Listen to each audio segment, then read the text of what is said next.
And then all of a sudden she's like, what is going on with you? Like, you are shaking. Like, your shirt is like pulsating, you know? She saw your panic attack. It was Yes. that evident to her. Yeah, I mean, we're sitting on the couch together, and she's like, I can literally feel you, like, pulsating, you know? And I'm like, oh, goodness, like, I was just humiliated on every level. This is Mind, Body Matters with Greg Rennie. Welcome back to Mind, Body Matters. This is Greg Rennie. We talk about really anything to do with physical health and mental health on this podcast. Today, we're going to talk about mental health. We're going to talk about anxiety. Do you have it? I'm sure you do. There's good and bad anxiety, but then there's anxiety where people have anxiety disorders. Brian Sachetta is our guest today. He came out with a book, great name, and it's a brand too, apparently. Get Out of Your Head, a toolkit for living with and overcoming anxiety. Now, this guy's an author, blogger, and software developer. So what he does with his first book, we're going to talk about his second one as well. But his first book draws parallels between computer systems and the human mind and gives readers kind of like practical strategies for overcoming anxiety, kind of based on his experience as a software developer. He also came out with a book a couple years after that. That was 2018. Get Out of Your Head, Navigating the Abyss of Depression.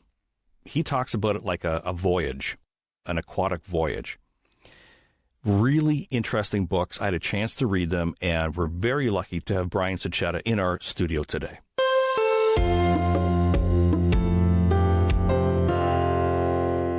You voiced your own audiobook of Get Out of Your Head. Yes. And what I understand about your books is that it's first person anyway, right? There's a lot of personal experiences that are in there. For sure. Yeah. The first book is very heavy on the personal experience. It was like, how do I put this kind of frankly or whatever? So I wrote that when I was 27. I had minimal experience. I had been to a psychotherapist for a short period in my life. I just didn't resonate with that person.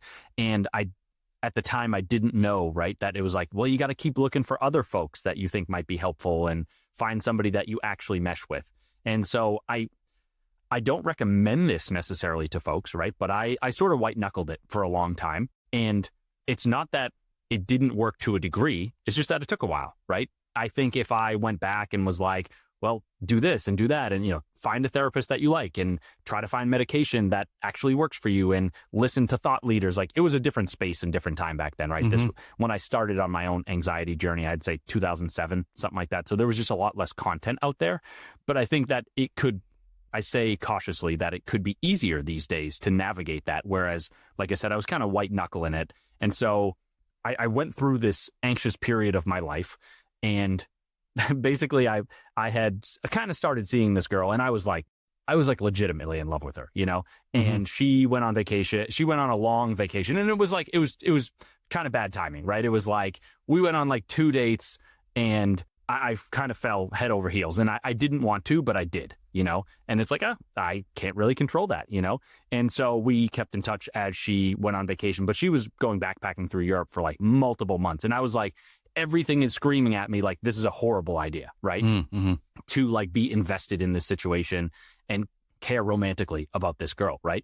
And so for like those 3 months, because I had some experience with anxiety, I had some strategies and all that, but I hadn't put it together yet. And so for that summer, that was like my summer of anxiety. Every day, right? It was like, I was so invested in this relationship or potential relationship, I should say, that it was like every day I was just stewing over it, so anxious over what would happen. It's like, so it was just a very anxious summer. And so basically I look back at it now and I'm like, I kind of needed that, in the sense that I needed something to sort of like kick me in the pants and be like, dude, like, clearly you're dealing with anxiety hard and you got to figure it out. And over the course of that summer, I think to a large degree, I did figure things out. And that was like, coming out of that situation, I thought to myself, like, man, I humbly, very humbly at that time, I was like, I think I might have figured this whole thing out, right? Of how my brain works and how anxiety works and what to do, what not to do, and all that. So all that is to say is, coming out on the other side of that summer, and unfortunately things didn't work out between the two of us, but that's life. And I came out on the other side of that summer and I was like, I feel like I now have this strategy or this playbook of managing my anxiety and dealing with it overall. Whereas like, I went from every day dealing with it and not really knowing how to, right? And then on the other side of that summer being like, I feel confident now. I feel like I can handle it. And that made me want to take my content, take the ideas that I had synthesized and share them with people. Cause I was like, I know how much I just struggled with this for the last 10 years, right?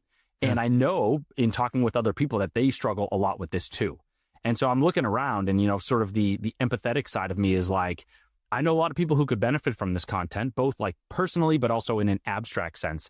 And I was just like, if this content helped me feel better and helped me get better, then it's like almost my obligation to share it with other people. So that was in a nutshell and a little bit long-winded, but that was the first book sort of was telling about all those stories, telling about how I came up with the various tactics that helped me, synthesizing them all down and writing a book about it. How did you make the journey being a tech guy in the tech industry, I understand, to shifting into being an author? Was it solely your personal experience you wanted to share, or was there a career change that you were looking at?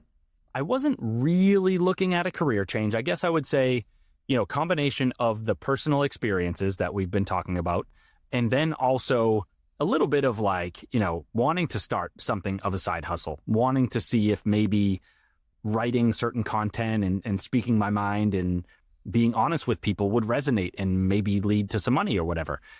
I think since then, the reason why I have kept going is the fact that, this stuff is really meaningful to me and I'm passionate about the subject. I'll be totally honest. I mean, all you have to do is like listen to a few people in the publishing industry and they'll tell you like, if you write a book, you're more likely than not going to make a lot of money. And so why I say that is if you say to yourself like, hey, I'm going to write a book and the goal is to make a ton of money, you're going to encounter a lot of difficulties, more likely than not. And it is also likely that you're probably not going to come into vast riches immediately. And if your goal was, hey, I'm going to get rich writing this book, you're probably going to give up pretty quick because it's hard, right? And that is not to say that it's impossible, just that it's difficult. And so for me, it was like, I look back now and I'm like, I don't make that much money off the books, right? And also depends on what expenses come in that month. If I, hire a contractor or a marketing person, legal, whatever it is. But I hold on to the hope that maybe one day the brand could expand and, sales could go up. And also it's like the first and foremost is that meaning and that passion piece, right? If I get like an inbox from somebody on Facebook or Instagram and they like pour out their story to me, or even if they just say, hey, read your book, helped me tremendously, thank you so much. Like that's kind of it, right? That's really all I need to hear. And it's not a stroking of the ego. It's I wrote this stuff because I struggled so hard with this stuff. And I knew that other people struggled with it too. And when I get those messages, I'm like, bam, I did what I was supposed to do with this stuff, right? I am helping other people. And I'm sure like, yourself, right? As a psychotherapist, you're like, when you help people make progress, you're like, bam, that's why I'm here. Sure. It's a paycheck and that's great. But like, that's the main reason why I do it. Yeah. Yeah. You take away that piece of helping people and all of a sudden you're like, now it's literally just a paycheck, right? Your first book is Get Out of Your Head, a toolkit for living and overcoming anxiety. I like that you got the part living with, because people say, oh, anxiety, I can't have it. I'm going to get rid of it. Where you in that book, you kind of focused on living and overcoming. I know that there's 10 steps to your book, and I don't want people, and you can probably hear from how Brian's explaining this. In no way is Brian a motivational speaker and, trying to, promote a specific type of self-improvement. I mean, his books are very, very practical, and they're based on his own experience. And like we said, sharing them. If we go back to your personal experience, you did mention the one woman that you found in your summer of anxiety, but also when we talked on the phone as a pre-show, and I'd like you to explain a little bit more about this, is that there was a moment where you're sitting on a couch with your girlfriend and the sudden anxiety and panic that you had regarding thinking, oh my God, I think that she's been with somebody else. Explain about that experience. And then what I like to do is take the 10 steps now, as like Brian today, take those 10 steps and apply them to Brian back then. How would you help him apply these things? So first, tell us about the story that I'm referring to. For sure. I love the question, and it's a really good application. We will get there. So a little bit of background, right? If you read my first book, it starts off with a story of a panic attack. And for better or for worse, that was actually panic attack number 2. I go back even further, right? So I'm a senior in high school, and I had been seeing a girl. Things weren't really going that great, but we'd been on a few dates, and I liked her company. I liked her.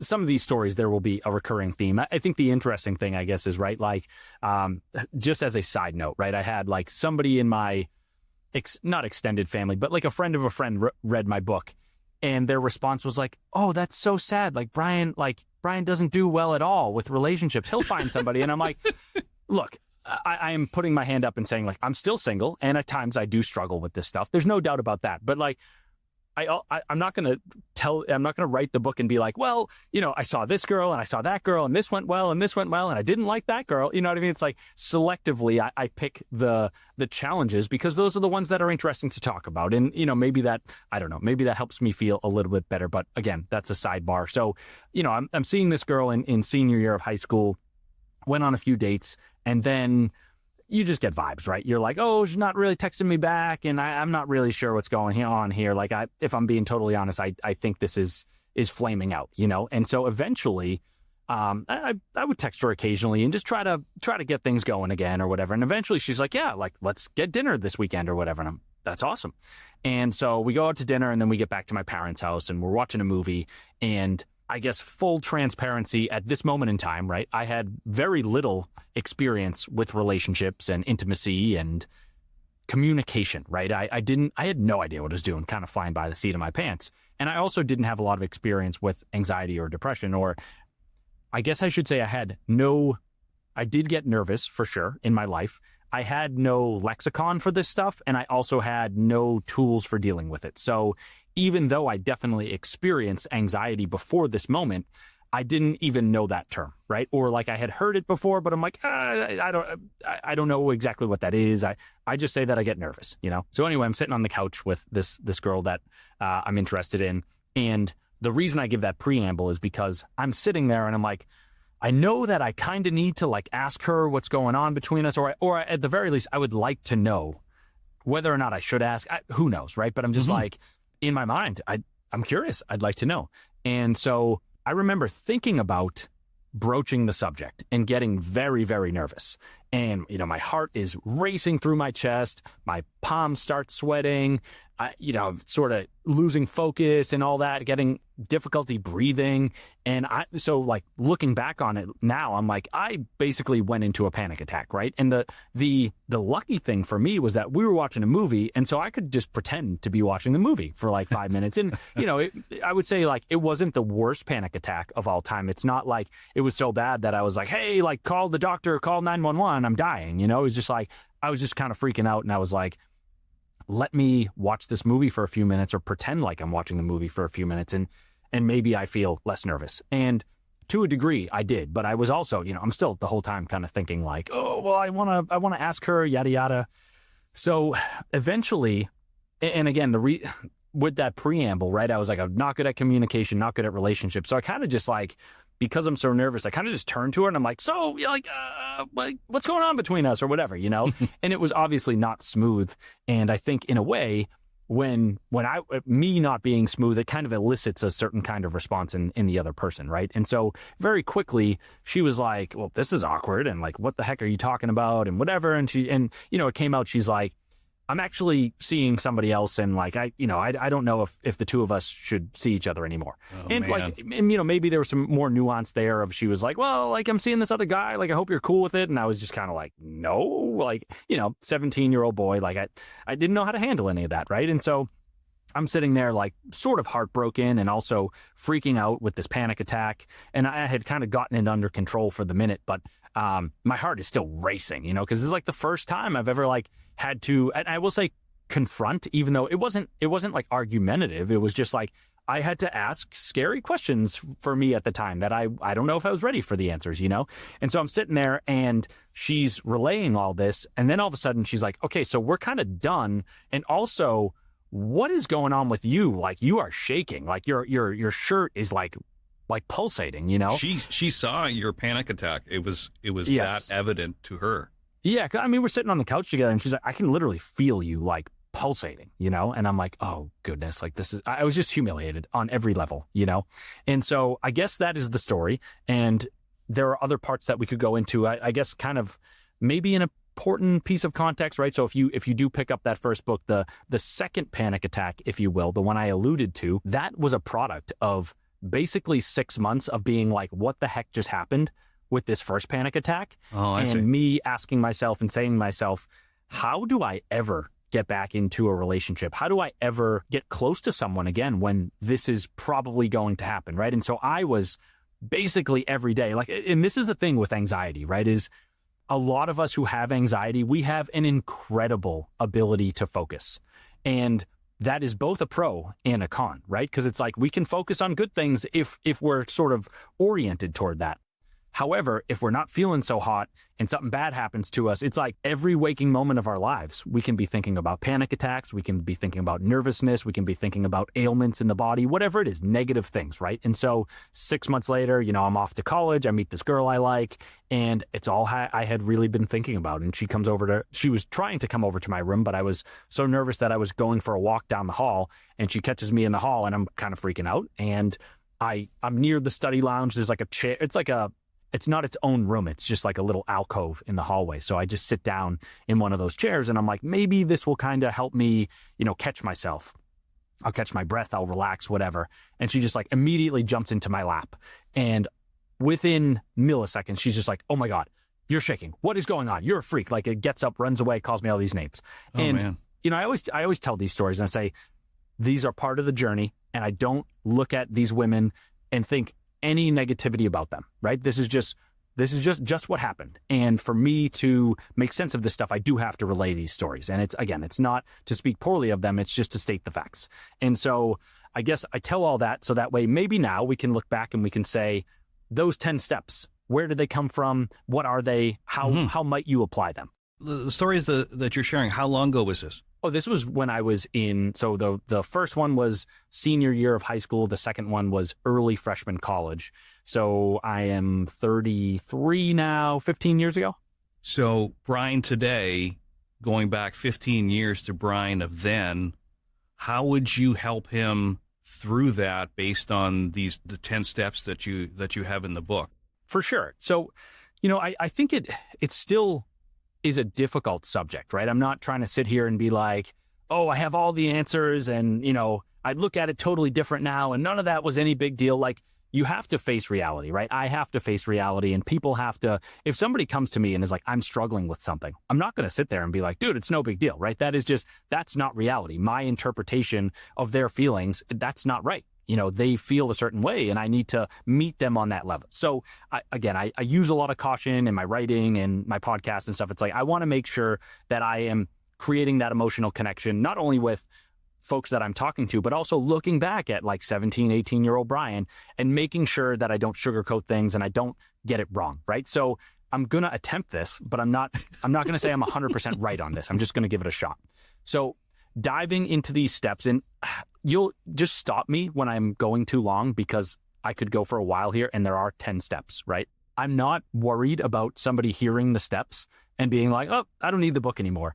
Oh, yeah, but I mean, you know, we're here to promote your book. I mean, I sure. know you're not out to make a lot of money, but we want people to go, I like this guy, I like this information, I want to go find the book. But yeah, tease them with it. Tell them a little bit about it, and they have to actually get the book to actually pay the money and put the money down and you know, support you. Yep, definitely. I absolutely appreciate that. So yeah, well, I will skip around a little bit. I will say the first book, right? The 10 steps are not the only thing in that book. It's at best, it's one half of the book and there's a lot more content in there. But I you know, maybe not all the steps apply to every single situation. So it's like, let me maybe take that frame and we'll go for a ride. So we're thinking about this panic attack. And let's just say, like, you know, young Brian is on the couch, right? Thinking about being in panic and also trying to figure out what this all means and the fact that maybe this girl may be, quote unquote, breaking up with him and whatnot, and how difficult that feels, right? So I look at step one. Step one is breathe. And the reason that step one is breathe, right, is like when we are anxious and we are freaking out, the fear centers of our brains come online, right? And they sort of blind us to a lot of different things, including the ability to use rational thought to walk through some of the tactics that we have at our disposal, right? So the rest of the 10 steps. And also, when we are, I like to say that not only, so let's say we are feeling anxious, we've got the fight or flight nervous system. It's ramped up. Man, you know your stuff. You should be a therapist. I appreciate it. Maybe one day. We'll see. I don't know if I want to go for another degree. That would be a lot of work. But so not only is shallow breathing sort of indicative of being in that fight or flight state, but also when you don't breathe deeply, you can put yourself in that state. So when I say breathe, not only like the thought is when you do deep breathing, right, and you are already in that state, you can help get yourself out of it. So you're in what is called the sympathetic nervous system, or you have activated that sympathetic nervous system, and the symptoms associated with it that we all know, right? Fast heart rate, inability to focus, or tunnel vision. Yeah, again with the palms sweating, maybe a upset stomach and stuff like that. When we start breathing, we can. So, to a degree, right? If we start breathing and we start breathing deeply and, really getting a nice exhale and all that, we can activate what is called the parasympathetic nervous system. So it's sort of the opposite, if you will, of the sympathetic nervous system, of the fight or flight nervous system. And so you can kind of think of it like a seesaw, right? So it's like the sympathetic nervous system comes online and we tip one way. And that means that the parasympathetic nervous system is not really doing much at all. We want to get that seesaw to tip back. And so we're doing some deep breathing to activate that parasympathetic nervous system, because that's just how it works. I don't know exactly why. That's kind of just how nature goes, right? It's like when we get that breathing going, I'm sure there's a lot of neurotransmitters and all that are coursing through our veins and basically sending, maybe it's acetylcholine and stuff, basically saying like, hey body, like you got to relax. We got to get out of this state, right? And again, I could go for so many hours here, but I'll try to stay on track. That fight or flight nervous system, right, is designed to keep us safe and alive. And the crazy thing is that most of the situations that we get ourselves into these days where that sympathetic nervous system activates, they are scary, but they are not actually dangerous, right? So if I'm on the couch thinking that I'm having a panic attack with a girl, my sympathetic nervous system flares up. And to my body, and to my subconscious processing, what it is saying or what it is thinking is that this is a dangerous situation and that I could get hurt here.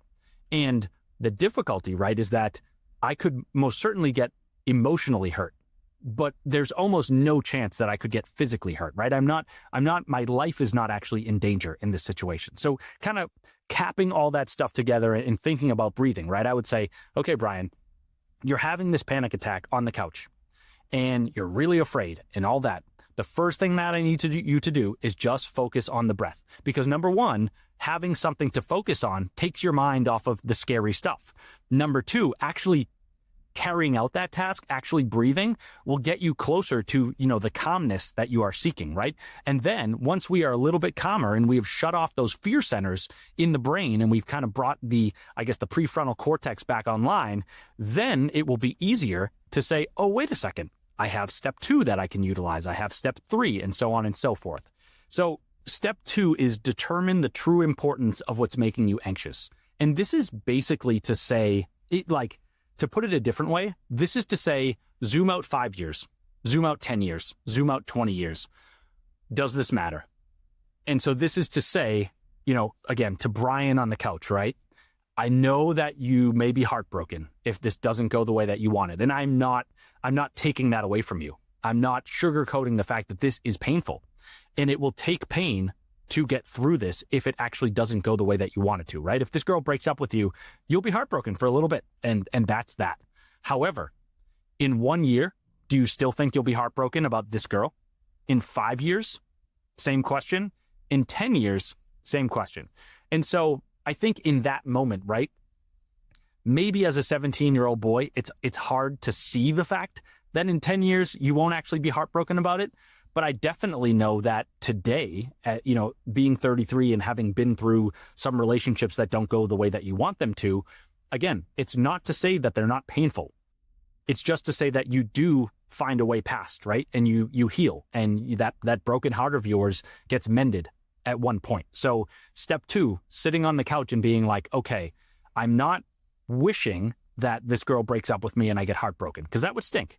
And I'm also not wishing to experience this panic attack, but that's what's happening right now, right? But me saying to myself, look, if this were to happen, it would be frustrating and it would be heartbreaking and sad.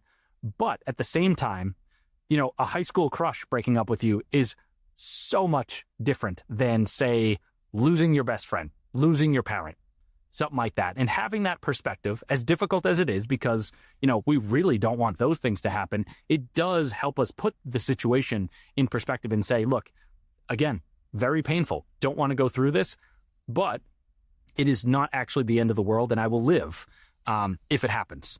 So that's step 2. Pause there or keep going? I'm tuned in, man. This is helping me already. Go ahead. Okay, cool. I think I'm going to try to hit like maybe 5 in total.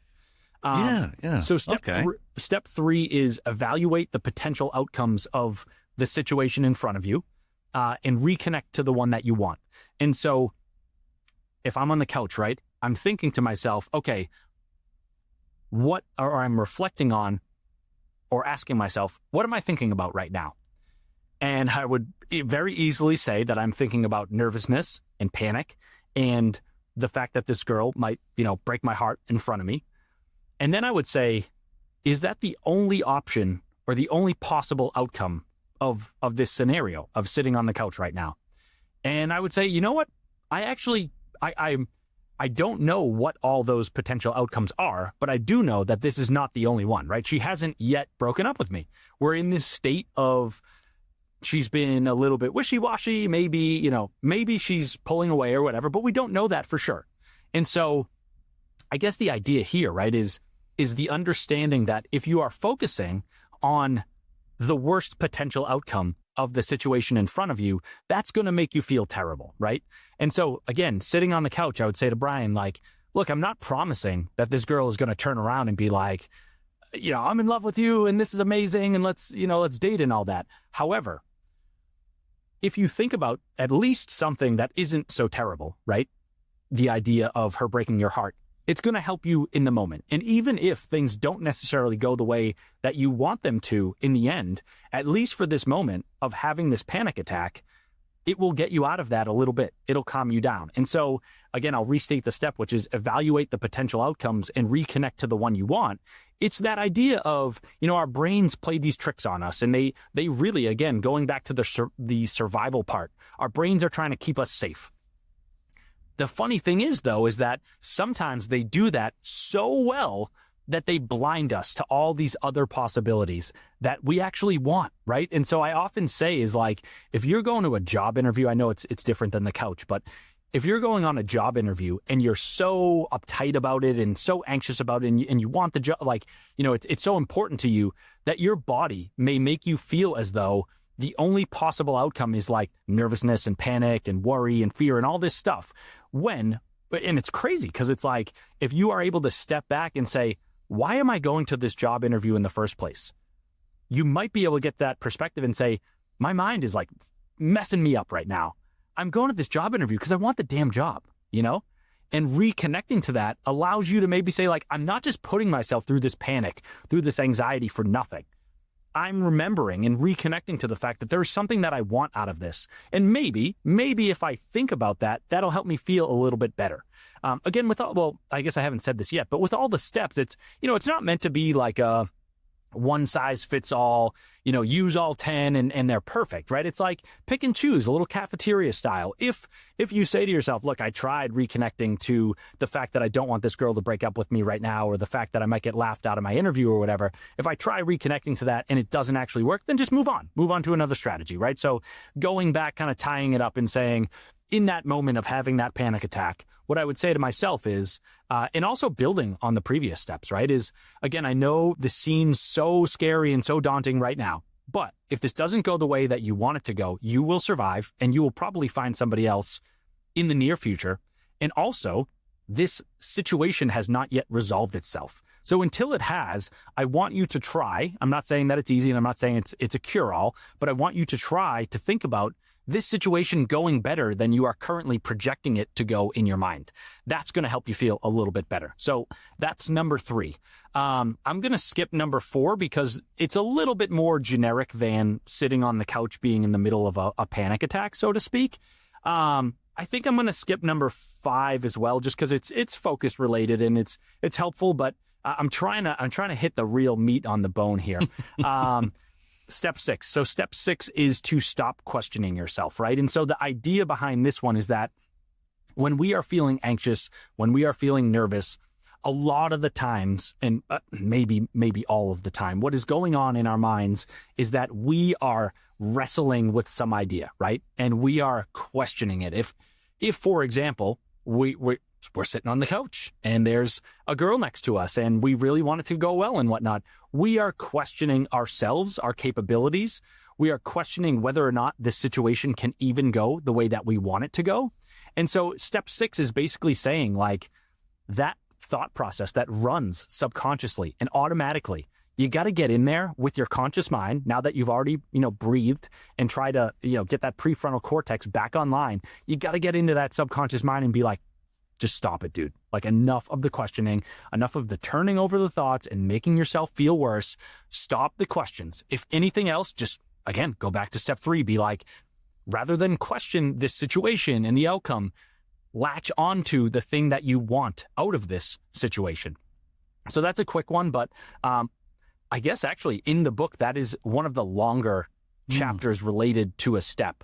And sometimes, this is a good maybe little tangent here, is there's a lot in the self-help space about the secret, the law of attraction, thinking about what we want and all that. And I know I did just have an amble on thinking about the outcome that we want and all that. But there is, in the law of attraction space, right? It can become kind of toxic when you say, like, if the notion is, and this often is the case, can be the message that you hear from, the sort of this school of thought, is that you can't have an external experience without the internal experience, or basically saying you have to create internally what you want to create externally before it can come to fruition.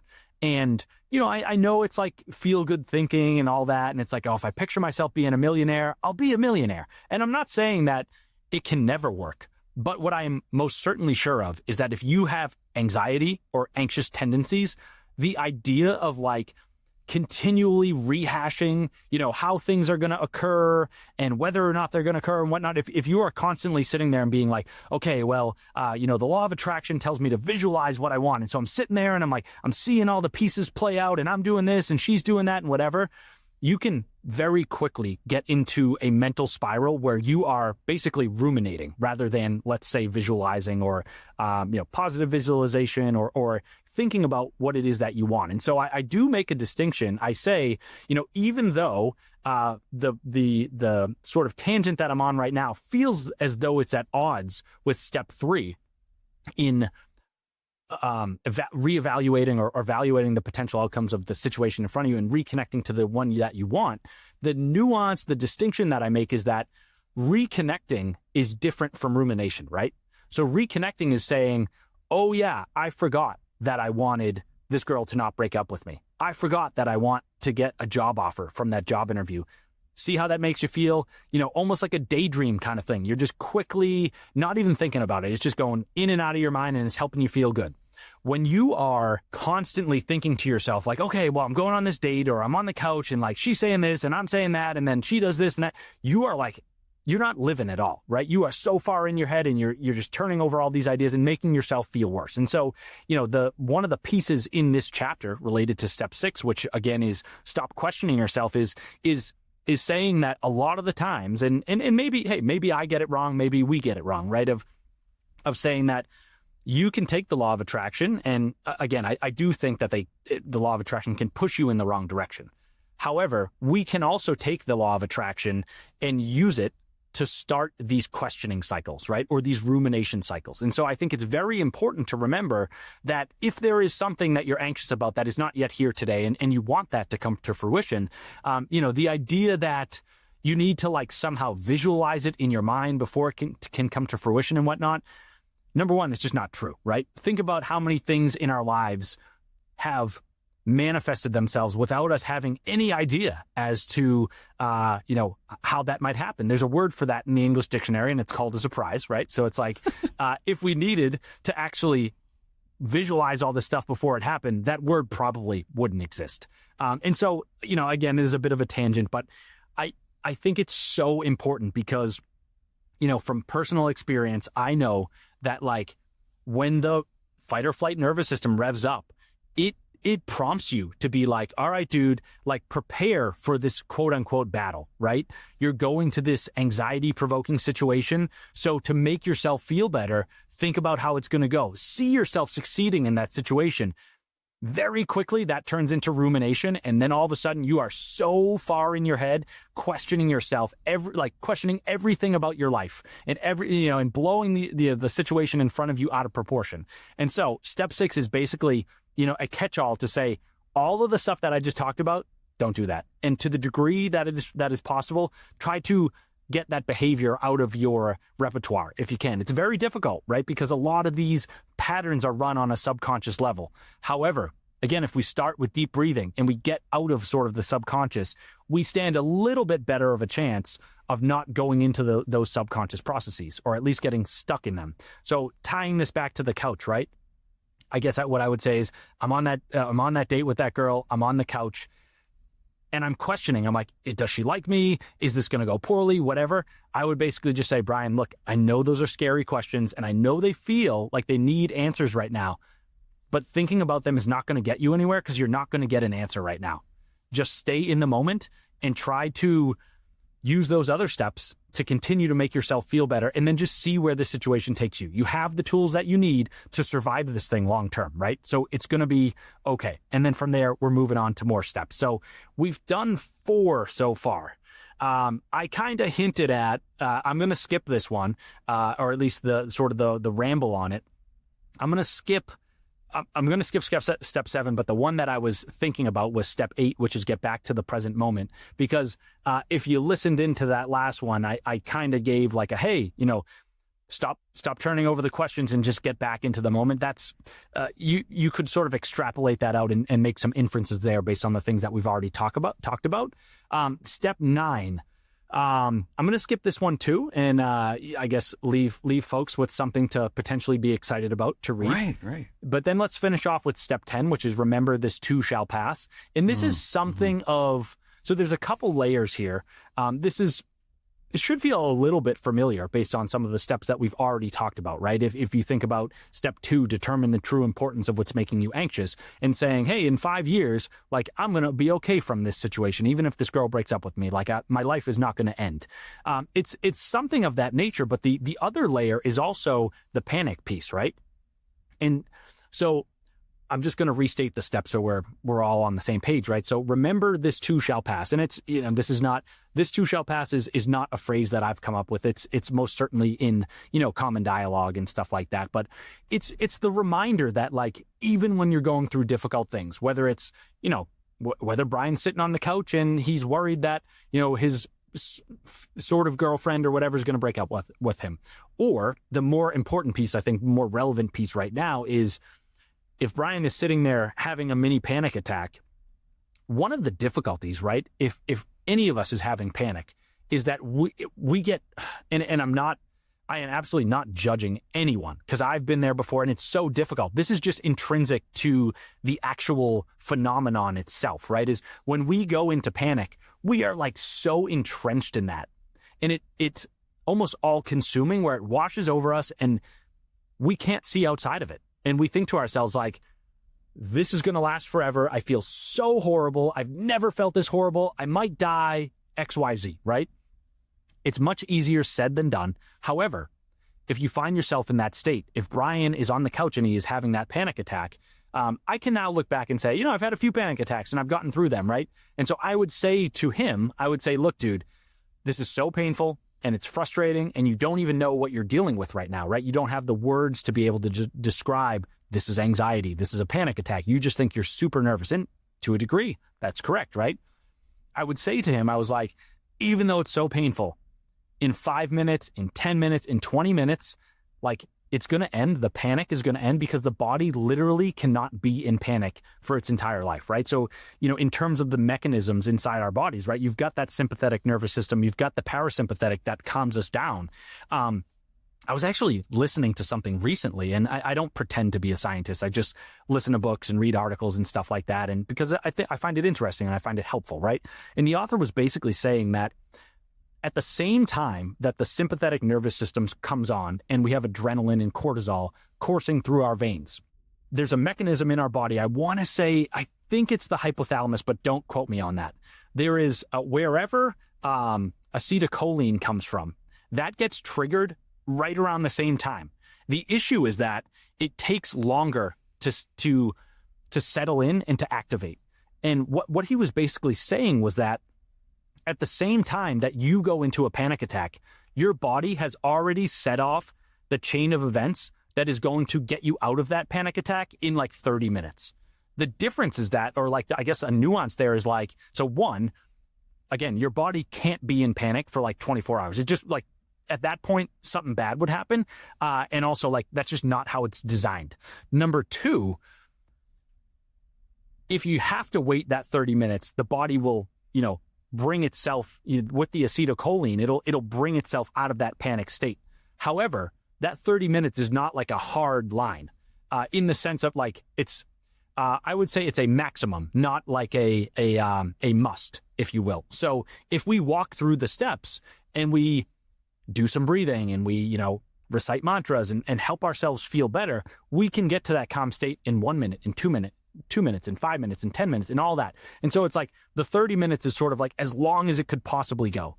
However, you can get it to go faster. And so remember, this too shall pass. Step 10 is right. Not only having the insight to say like, yeah, like eventually it is going to pass. And even though I feel horrible right now, like I will feel better sooner, but it's also sort of like a meta kind of thing where it's like, when you remember that it will pass, you actually bring it to pass sooner, if that makes sense, right? Because you're like, rather than being like, oh, this is never going to end, and those negative feelings are sort of creating this positive, although negative, feedback loop, you're saying like, I'm reassuring myself that even though I feel terrible right now, and even though I'm sitting on this couch and I have no idea what's going to happen, in 20 minutes, 30 minutes max, I'm going to feel better.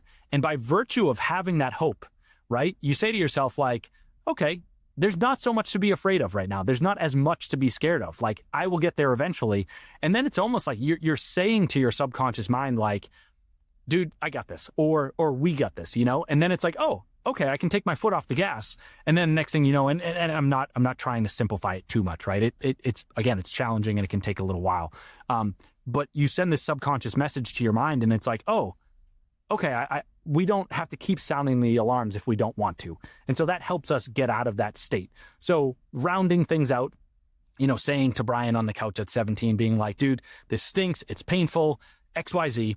However, again, in 10 minutes, in 20 minutes, in 30 minutes, the panic is going to be gone. You will have resolved this situation with the girlfriend. And one way or another, you can start moving forward. It might not be necessarily the direction that you want to go, but it might be. And we're going to take it from there. So that's kind of how I would apply all of that stuff. And I would also say, like, the 10 steps, it's like there's so many different situations that I could apply them to. And a lot of them, I try to gear it towards more like future-oriented things, right? Because even though anxiety can hit us in the moment, right? And we can be in a panic attack, so much of our experience of anxiety is that waiting. It's like, hey, I got that job interview, I got that first date, whatever it is. And, those events are a week from now. And the anxiety is that 7 days of not knowing how things are going to happen and questioning ourselves and going into our minds and ruminating and all that. And so I invite folks who have been listening to try these steps out, right? Try some of them the next time that you find yourself in one of those waiting kind of periods.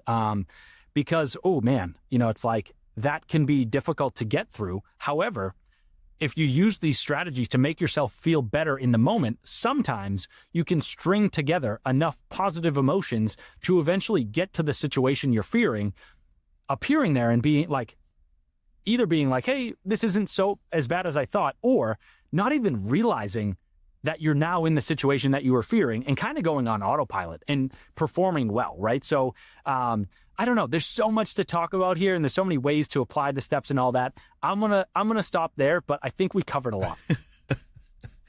I was thinking, Brian, is that wondering what your availability is like, because the next time I have somebody who has an anxiety disorder and we're doing a virtual session, I'm going to plug you in. I'm going to sit back and let you say exactly what you shared. And I'm being genuine here. I've worked in mental health for 20 years, and your personal experience, but also it's obvious that you've done your homework too, and good for you. And that gives you credibility with these two books that, this isn't just, hey, this worked for me, so it can work for you, and, be like a Tony Robbins on a circuit and, do your thing. Succinctly, how would you explain to our listeners how the mind and body is connected and why we need to be aware of what we tell ourselves positively and what we tell ourselves negatively, because the body responds to the mind? I mean, very often we're inside our head. We have to, wait for it, get out of our head to realize how much we're impacting our body and making ourselves physically sick. How would you explain that process? Kind of all we talked about was mind-body connection, right? I know. Yeah. So it's very interesting. I would say that there are certainly times, right, where let's just say, you're walking down the street and somebody jumps out in front of you. You can feel fear without having thought about that, right? There is also the body reacts to certain things and you feel certain ways by virtue of the stimuli that are in your environment. However, there is most certainly this connection between the mind and the body, right? And I'll give two examples. One of them is kind of crude, but it's meant to serve a point, which is, so the first one is like, when people are like, oh, the mind-body connection, there's nothing going on there. Like that's pseudoscience or whatever. It's like, all right, guys, like guys in the audience, and I don't know that much about female anatomy, but like maybe females too. All right, guys, and again, this is crude, but you'll see where I'm going with this. Think about, like, if you're into women, if you're into men, whatever, think about whatever turns you on the most. Think about that for 2 minutes, 5 minutes, whatever. Get detailed about it. Think about, your deepest fantasies, whatever. You will know that there is a mind-body connection, and it'll be because of something that's happening below the belt. And so I use that as an icebreaker to be like, dude, are you kidding me? There's no mind-body connection? Like, you just proved it, right? So there's that. But then there's also, to take it back and be a little bit more serious for a minute is. But I mean, you brought it home. Yeah. For sure, we would automatically feel the body respond to the mind. Exactly. And so, just to like connect things back to what we have talked about already is the definition of anxiety. Like, so I say that it's future-oriented fear, right? And some people will even say that it is, how do I phrase this? It's almost like it's like fear in error. And the idea is that there are basically symptoms that manifest in our bodies, and there are emotions that manifest in our bodies without there being a real threat in front of us. And so if you think about like, okay, so if we look at fear and we say like, fear is supposed to be, this feeling the feeling that is associated with a threat being directly in front of us and the body revving up to protect us from that. If anxiety is basically that without the direct threat in front of us, then where does that threat come from, right? And so if we're feeling all those same feelings and our heart is racing and, we get all those same symptoms, but that, let's say, rabid dog or wolf or whatever is not actually in front of us, where is that fear coming from? How is that being generated? If you look at the definition of anxiety, it basically proves the fact that there is a mind-body connection, right? So again, you say future-oriented fear or fear without a present threat in front of you. It's like, in my mind, I hear those two sentences and I'm like, that is literally mind-body connection, in the sense that if that threat isn't there, then where does it come from? it comes from your mind. It comes from thinking, right? And as you are thinking about the thing that scares you, you are sending signals to your brain and telling it to be like, turn on the alarm system, get things going, red alert, whatever. And then by virtue of that, the body is like, okay, start pumping blood. I sometimes I forget which, there's like, pumping the blood, but it's also like, I forget how the blood flows, right? I think it's to your extremities, so that way you could run away. But also by virtue of that, the blood will not go to your stomach, and that's why you kind of feel as though you want to throw up, right? Is because it's like, hey, maybe we need to I know this is disgusting, but maybe we need to vacate our bowels so that way we have less weight and we can run away from this threat. So, that piece is not all that important here. I'm just trying to prove my point in saying that if you look at that definition of anxiety and you say it is fear without a physical threat in front of you, and then you say, well, by virtue of that, where does that threat come from? It's like, well, it comes from the mind. It really can't come from any other place. Maybe it comes from the subconscious mind, but that is still, mind-body connection in the sense that we are talking about the mental realm there. And so I almost feel as though that is, in a nutshell, that I don't even know how to conclude what I'm saying, because it's almost well, duh. You know what I'm saying? Yeah, it is duh. But it's amazing how each guest that we have, depending on their experience and depending on what they do and what their books are about, have a different take on it. But it all comes down to the same thing: is that there is a connection. We need to really understand the communication between the two. And talking about communication and things that are linked, is that I know personally, because I deal with anxiety and depression, there is a great connection between anxiety and depression. And I'm kind of curious, your second book, Get Out of Your Head, Volume 2, Navigating the Abyss, I love that word, the abyss of depression.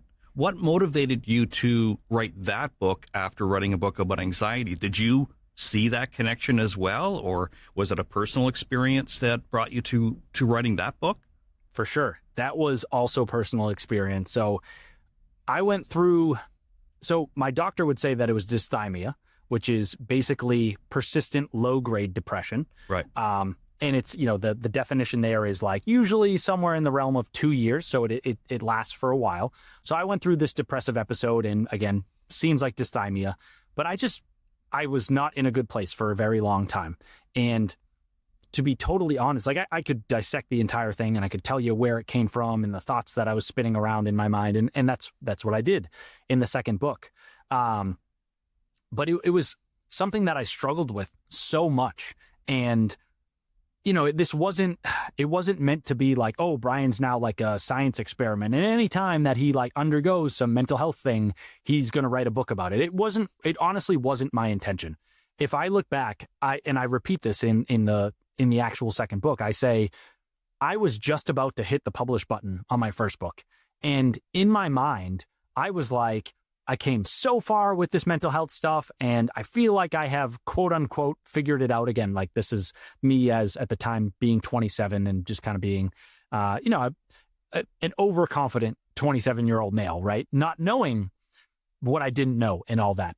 But so I'm about to publish the first book, and I'm I should feel great, and I should feel as though I have this all figured out, because I thought I did. And yet if I'm being totally honest with myself, I have been in a funk for a while, right?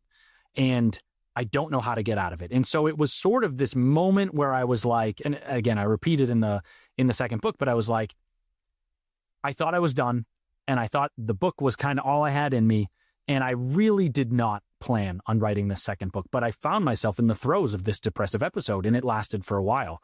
And I got to the point where I was it was really painful. And I wouldn't want to go through it again. I wouldn't want somebody else to go through it.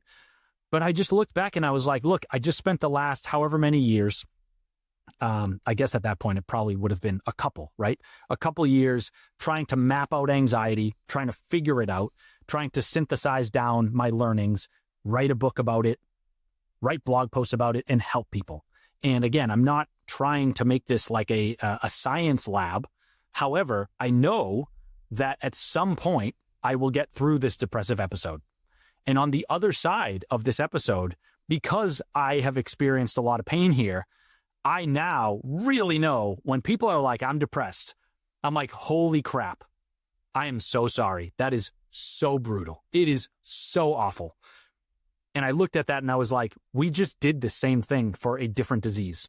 We're doing it again. I didn't plan on it, didn't think about it, but we're doing it. And it, I really try not to sound like a pompous, POS or anything like that, or arrogant or whatever. And I don't think I am. You're not. Believe I appreciate me. that. You're very grounded. You're very authentic. I certainly appreciate that. People ask me, why did you write the book? What drove you to write the book? And I'm like, forces beyond me. I had no intentions of writing this. To be honest, like I don't even think I really wanted to, right? It is like at the very least, I resisted writing it. It was like something beyond me. And I don't know based on who is listening. And I don't even necessarily know. I'm like, maybe God, maybe the universe, maybe none of those things. Maybe it was just happenstance. Who knows? But I did not choose this book. This book, and this is where I say the pompous thing, right? Is this book chose me. I had nothing to do with it. And it was like when I got to that point and I looked out and I said, I know I've talked with people who have suffered from depression. And I know that there are, based on the statistics, there are a lot of people out there. I was like, I'm going to do my small part yet again to try to help people. And that was the journey that I went on with that second book. And it's a little bit different than the first one. I think, we were talking a little bit about how the second book is a little bit more research-based. There's fewer personal stories and anecdotes and all that, but not that there's none. And it really, like that book, if I'm being totally honest, like, look, anxiety is hard. Anxiety is very hard. I just think, and sure, like anxiety can drive you to the point of madness and also feeling like you don't want to be alive anymore. It certainly can. However, I feel like depression, that is like, those feelings are like literally what depression is. And so from that standpoint, I just feel, and we don't even necessarily need to compare, but I just feel like depression is so hard. It is so brutal. And so the book was basically like a solidarity piece, right? It was, I didn't feel like I wanted to tell as many stories because I literally just wanted to be there with my readers. I want to be like, I know what you're going through. It's so hard. It's so damn hard. It is. It is. It's one of the biggest challenges for me, but for my clients, 9 times out of 10, people are coming to therapy because depression is there, and then we gotta distill it down and find out what else is going on. We talked about anxiety, we talked about depression, but we didn't talk about medication. And I don't want to put you on the spot, but a lot of people look for a quick fix nowadays. That's kind of part of who we are as a society, is that we're looking for some way to quickly get out of this. And a lot of people look towards, well, not only recreational drugs, we touched on that, on how people escape, but the idea of, okay, if I have anxiety, why don't I just take an anti-anxiety medication, take a Xanax or clonazepam or what have you, instead of doing the work? I'm interested to know, from your opinion, what are the pros and cons of just relying on a medication and not doing the work that you've shown us? Yeah, it's a great question. I mean, I do want to start off, like, I put my hand up and say, I'm not a physician. I am not qualified to, write prescriptions. This is just me as somebody who has read some stuff, trying to make sense of that information. I also would say that, like, no matter what I say here, somebody who is listening, like, go to your doctor, have a conversation with them. That is the most important thing. I agree. I am most certainly not against medication. I think that my philosophy is, if you get pushed far enough, right? If you are experiencing enough pain and that feels like a good potential course of action for you, you have to consider it. Because at the end of the day, the goal is to feel better and to be better. It's not to be like, oh, well, I manned it out and I didn't need medication, whatever. It's like, you're only fooling yourself, right? And if you did that and you really got better, that is awesome. And I am happy for you, no matter how that happens. The other side of that coin is if you took medication and you got better by that route, I am equally happy for you.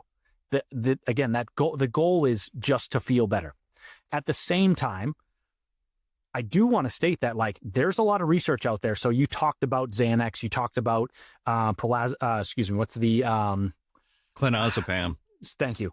It feels like there's a decent amount of research out there, and I mean, I'm trying to get my words right. Is so if you took a bunch of Xanax, you would know that these are crazy drugs. They are like the benzodiazepines. If you look them up and you look at research and all that, they are. I will call them, and I have heard people call them before, they are emergency medicine. They are meant to be like, I am literally in a panic attack. I don't know what to do. I am maybe having suicidal thoughts. You take one of these drugs, and it's supposed to alter your state temporarily, right? And the half-life of the drugs is short, and so like it's going to get in, and then it's going to get out of your system.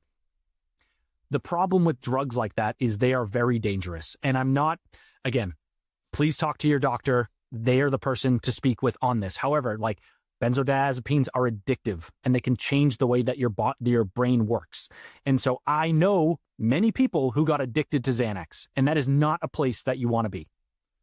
At the same time, there is a time and a place for medicine like that, right? So again, having a panic attack, that might be appropriate.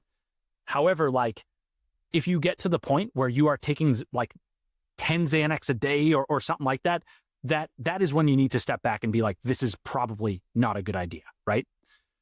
Then we look at a different class of drugs. So the SSRIs, which are selective serotonin reuptake inhibitors, long mouthful there. Those are a different class of drugs, and what they are sort of meant to do, right? I'll give the crude example, or like the way that I can describe it is basically, so, in your brain, you have a ton of neurons, and in between each neuron, there's a little gap. And that is the synapse or the synaptic gap. And so you've got neurotransmitters that get shot out of the neurons, and they'll be in that gap for a while, right? And I guess the theory is that, let's say you have serotonin coming out of the neurons. If you the theory is, if you are anxious, if you are depressed, if you are wired this way, then either you don't have enough serotonin, you don't have enough free serotonin, or the serotonin is getting, sucked back up into the neurons quickly. And that is leading to some of the feelings that you are having. And so the SSRIs are meant to basically, they also change your brain chemistry, but I think in a less dangerous way, such that the serotonin doesn't get sucked up as quickly, and you have more serotonin sort of in your system, if you will. And that is supposed to help you with the feelings and the symptoms associated with anxiety and depression. The thing about SSRIs is they take like a month, maybe 2 months to really kick in and actually start being effective. And so it's challenging where like you're not going to see that immediate gratification or immediate release. That doesn't necessarily mean that they're not working. The nice thing about SSRIs is like they can help you feel better over the long term.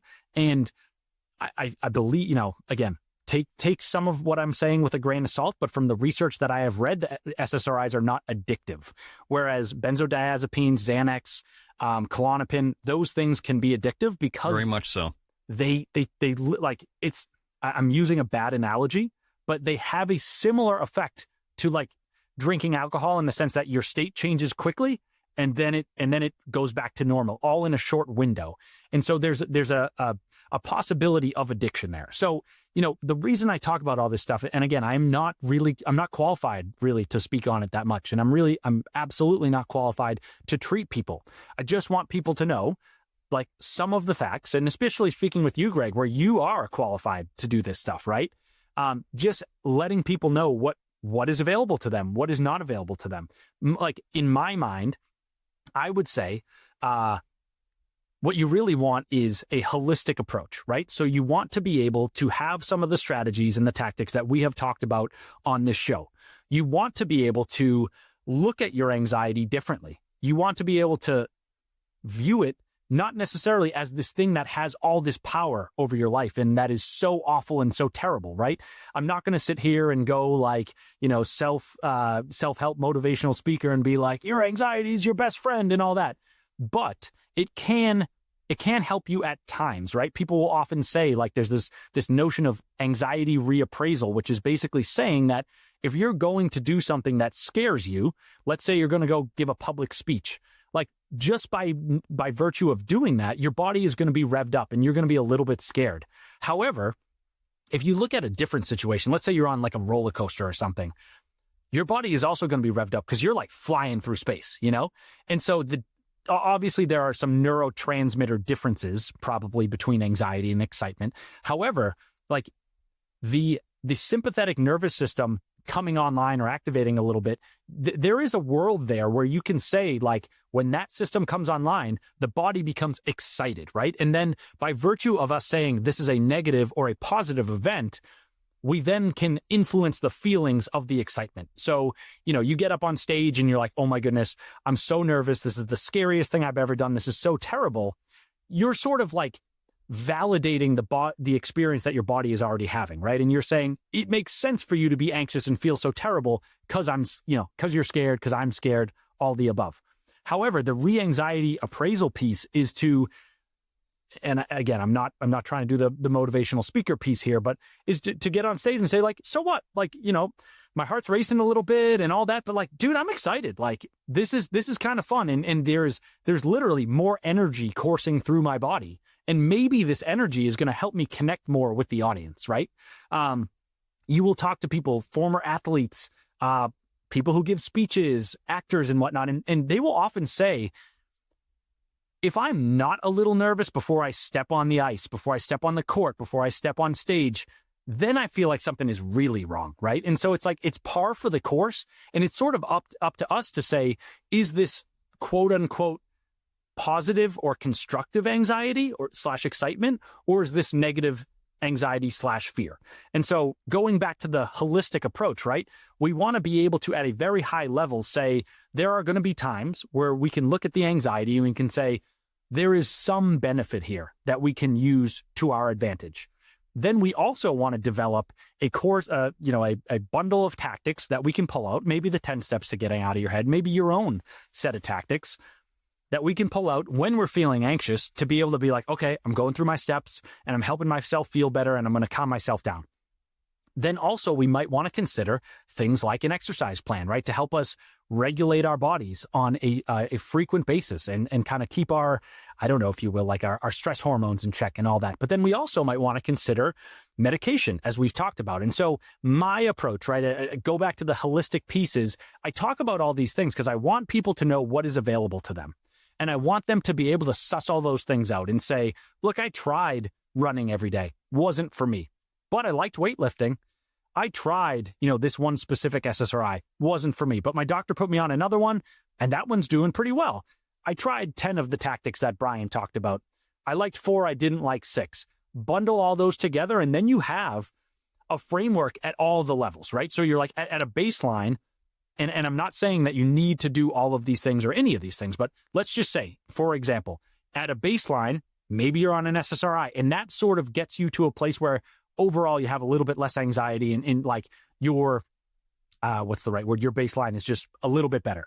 Then you are, let's say, lifting weights every day. And that is, there's research there to show that that can be effective in the treatment or the fight against anxiety and depression. And then when you go into those specific acute situations where you're feeling a certain kind of way, you have your tactics and you're like, okay, I know that Brian said to do this, or I learned to do X, Y, Z.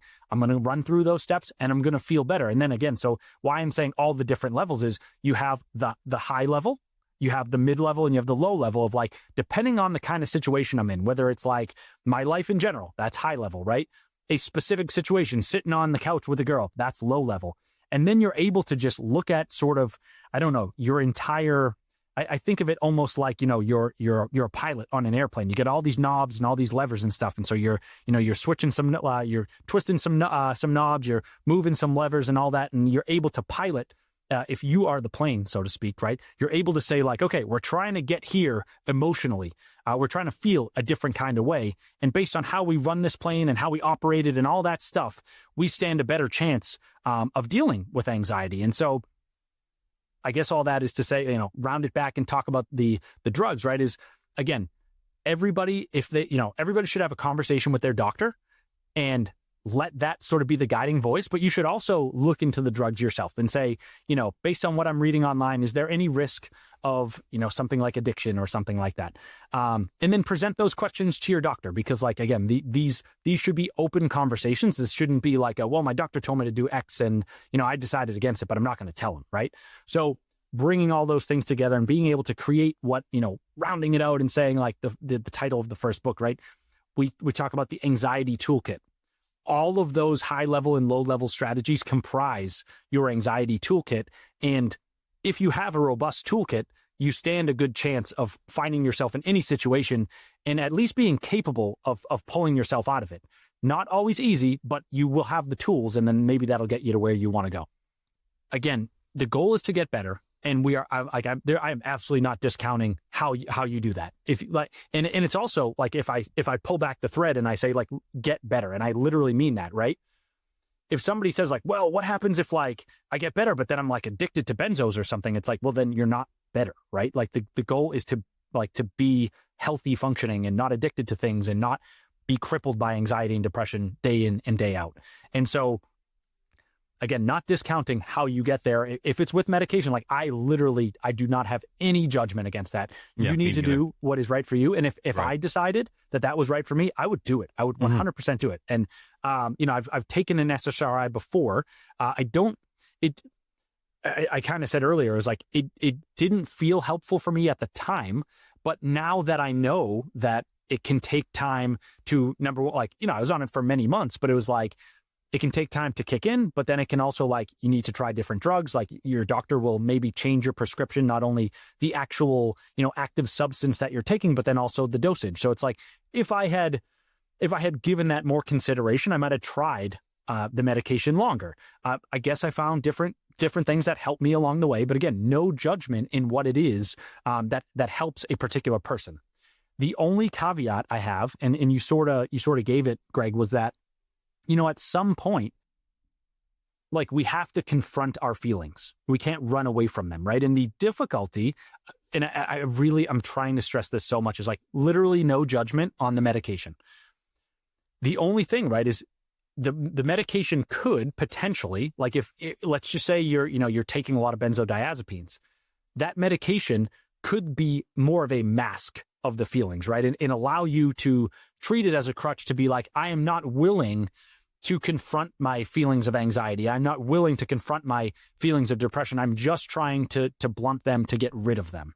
Because I'm not trying to be new agey here, and I really don't think I am. I think this is practical. But like, somebody said one time, I don't know what show it was or whatever, but they were like, look, if you got fired from your job and your wife left you and your dog died and you were depressed, like, I'd be like, no crap, you're depressed, right? There are social factors, there are environmental factors, there are many different factors that go into how we feel. And so if somebody says like, hey, take these pills and you won't feel depressed anymore, it's very possible that those pills could help you feel better and then confront some of the feelings, work through some of the feelings that you are dealing with. And that is the actual goal, right? I think that is what most people would say some of the purpose of, or the purpose of medication is. The purpose is not to be like, hey, my dog died, my wife left me, and I got no job, but dude, life is sweet. It's like you want to make sure that the things that are in your heart, in your dreams, like you're aligned with those things. And then where you are off kilter with them, you are able to put yourself in a position where you are healthfully dealing with them, right? And I could talk for so many hours about all this stuff, but then you think about, we talked about the idea of a holistic approach, right? Then you bring in something like talk therapy, and you're like, hey, you go to a therapist once a week and you talk for an hour about your difficulties. You talk about how things have gotten off kilter and maybe how, I know, I'm sorry, I wasn't trying to, be flippant or anything like that, but just joking about the situation of the dog and whatnot. And it's like, talk to somebody about that stuff. Get to a point where you are willing to unpack those feelings and one day move past those feelings, because inevitably, like, that's what we have to do. If we are continually resisting the feelings and pushing them down, I hate to say it, but they are going to resurface at some point, and they are most likely going to be stronger and worse at that point down the road. So just kind of putting a cap on what we were talking about and expanding your answer, Greg, was like, again, not an ounce of judgment in the world on myself or someone else who takes medication. However, there is always that possibility of using it as a crutch and not using it the way that it is supposed to be, right? Sure, there are situations where it's like somebody is in so much pain and it helps them feel better. That is awesome, but that is not the end goal, right? The end goal is to, from that feeling better, to then look at that, have that person look at their life, to look at their feelings, to look at their thoughts and say, I need to change some things. Maybe this medication puts me in a frame of mind that allows me to do that either more easily or do it at all, because previously I was in such a bad state I wasn't willing to entertain such a thing.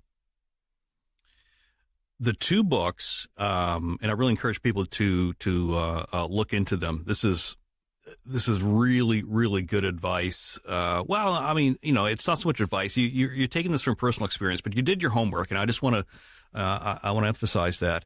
Your two books, your first book, Get Out of Your Head, a toolkit for living with and overcoming anxiety, and the second book, Get Out of Your Head, Volume 2, Navigating the Abyss of Depression, is what, available on Amazon, or where can we find these books? Yeah, I mean, the best place to go is getoutofyourhead.com, just because all the resources are there. And then that way, there's links directly out to the books. You will probably end up getting them on Amazon, with the search algorithms and ads and unfortunately books of the same name. It's possible that it would be harder to find them if you went directly to Amazon. So getoutofyourhead.com is a good place to find all the content, including the books. And that URL does not have any dashes or spaces in it. So it's all one word. What other things are you doing to get more of this message across? For sure. So there's the blogging, right? Which is basically trying to pump out articles that are just like, extra thoughts, extra tactics and whatnot, that either didn't make it into the books or that I haven't written a book about yet, something like that. The other thing too, right, is the reason why, at least right now, the reason why I figured like, let's make it a brand and not necessarily just Brian Sachetta is, I've had at least a couple of people do guest posts. And so the thought is like, at some point, can this be a hub for all things mental health? And maybe I'm not the only one who does the writing. Maybe somebody else comes in and writes about certain subjects or from a different perspective. And then also in the future, right? Like maybe there is a podcast or maybe there are multiple podcasts about different subjects. And, it's all under the mental health umbrella, but maybe one is about OCD. Maybe another one is about anxiety. And, there's so many different subcategories under these larger categories of not only mental health, but then also anxiety and depression. I guess I worry a tiny bit about, like, let's say in 20 years, Brian Sachetta maybe he's not writing anymore at all, or maybe he's writing about finance or something different. I want to make sure that the get out of your head stuff, the mental health stuff, has its own place and its own brand that people can connect with. Okay. Perhaps sometime, if Brian Sachetta branches out into other parts of mental health, and we'll have you come back on the show. I am always open to another appearance. I will leave a nugget with folks. I actually listened to a recent episode of your show. It was about a gentleman who had gone on an ayahuasca journey, yes, which is a psychedelic. And we probably don't have the time to get into it right now, but maybe one day we could talk about it. And I also might talk about it in a future book if I get around to it, even though these days I'm very busy and trying to keep my stress levels lower. But there is a path, right, of again, with that sort of holistic approach to mental health is now in the conversation around mental health, people are talking about psychedelics. And I will say that I have been on an ayahuasca journey. Really? I didn't know that. Certainly not for everybody, but it's interesting, and it does help. It can vastly help some people. It was Drew Banke, by the way, people, that we had an episode about ayahuasca and plant medicine ceremonies. Was his experience similar to yours? I'm curious. I've heard his kind of experience before, but his was more high level, universal kind of thing, right? In the sense of talking about the Godhead, and really like being connected to spirit and his purpose on earth and all that. Mine was more like my own life, my subconscious, my experiences, making sense of them and kind of figuring out a path forward. It was more tactical, if you will. I see. Okay. Yeah, there's a lot of discussion about it, and I really enjoyed the episodes that we had. We had one on psilocybin. Yeah, that might be another episode for you to share about your own experiences about the ceremony with ayahuasca. Yeah. At the end of the episodes, I always like to end with a quote, and I got this from you a little while ago, and I'm not sure if you remember this one that you gave me by Mark Twain. The quote that you gave me from Mark Twain, I like this one. I've been through some terrible things in my life, some of which actually happened. It is funny, isn't it? It is, but it's, as you say, so funny but true. Why is that important to you? Why do you get something out of that quote? Yeah, like I'm getting vibes or sort of remembering the conversation we had earlier of the mind-body connection, and me almost being like, well, kind of duh, right? In the sense that like that it's literally the whole thing, And so I hear that quote, and it is just the perfect way of summing up anxiety. It is the definition of anxiety without actually touching upon the subject, right? So it's like, if you think about anxiety and all the pain and the hurts and the difficulty that you have been through, I have been through, whatever, right? So much of that suffering that we create for ourselves or that we experience never actually amounts in anything. And I mean that in the sense of we feel so much pain thinking about things that may one day come to pass. And maybe some of them do, but that's the quote again, is saying that like some of those things actually happened, but most of them didn't.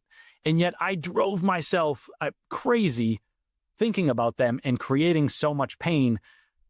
The mind is a crazy thing. Mm-hmm. And it's obviously easier said than done, right? It's a beautiful quote because it sums things up so well.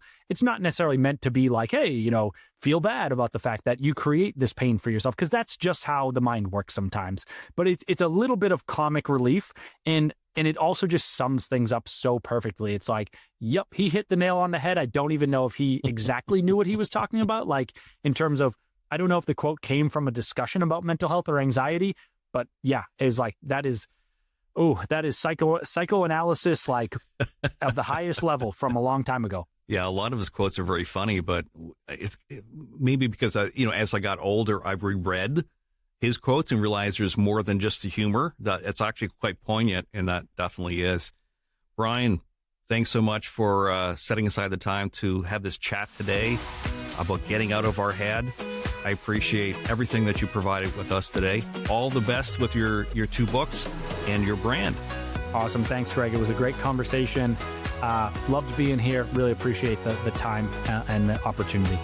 Be sure to like and follow us on all social media. And if you like what you hear, hit subscribe, download, and share with your friends. Mind Body Matters is a great media production.